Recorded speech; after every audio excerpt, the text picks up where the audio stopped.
qu'est-ce qu'une vraiment bonne ville? Premièrement, c'est une ville dans laquelle les services auxquels peuvent s'attendre les habitants fonctionnent. Une bonne ville, c'est une ville d'abord efficace.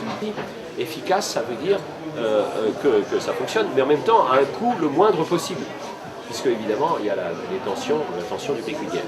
Première chose. Donc tous ces services, ces utilities comme on dit, tout ça me passionne. Une bonne ville aussi, c'est une ville attractive, parce qu'il faut de l'emploi.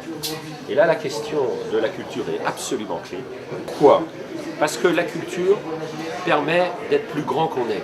Au lieu d'être abaissé en étant plus petit qu'on est, ça donne la confiance, ça donne la fierté, ça donne le rêve, ça donne la possibilité, ça donne la jeunesse, ça donne le tissage, et tout ça. Et donc ce lien de culture, ce lien de la ville et la culture, et l'attractivité c'est clé. Donc, la deuxième dimension d'une bonne ville, c'est une ville attractive, une ville fière, une ville qui soit capable de rêver. La question c'est, face à cette montée du fait romain, il y a deux interrogations. Ne pas retenir uniquement les métropoles, mais le tissage des villes moyennes. Parce qu'on ne peut pas avoir genre des Singapour partout et rien au milieu. Et donc comment ça se tisse, premièrement.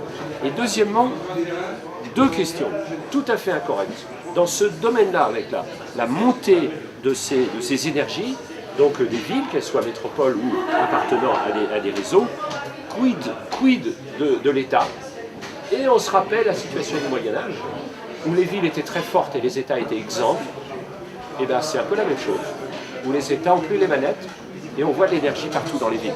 Et deuxième question, on en parlait aussi ce matin avec monsieur le maire, l'articulation entre le fait urbain et puis la place de la région.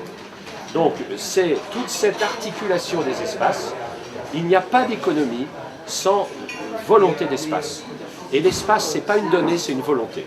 Voilà.